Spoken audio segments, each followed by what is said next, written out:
Hello scientists, in this video I want to show you how to use 2 points on a linear distance versus time graph to calculate a rate of change.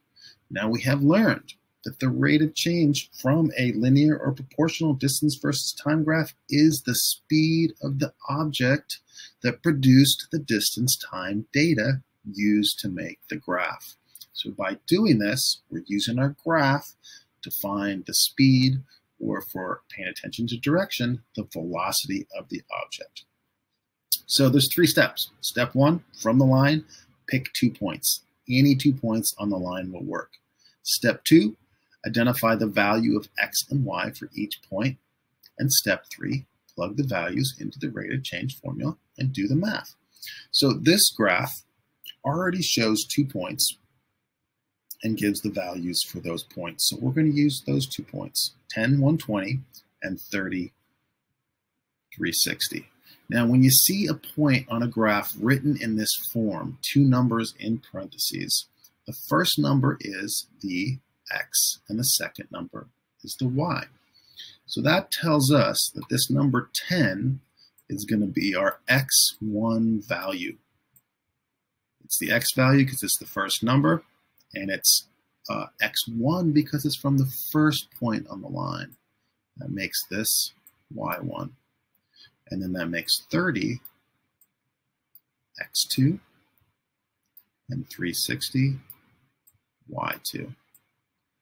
Now, we got to keep the x's and y's straight, and whether they're from the first point or the second point, because you need to know that to apply the rate of change formula. The rate of change formula tells us that the rate of change can be calculated by finding the difference or the change in y and dividing it by the change in x. And to find the change in y, you're going to take the y value from the second point and subtract the y value from the first point. To find the change in x, it's the y value from the x value from the second point minus the x value from the first. So here's our formula.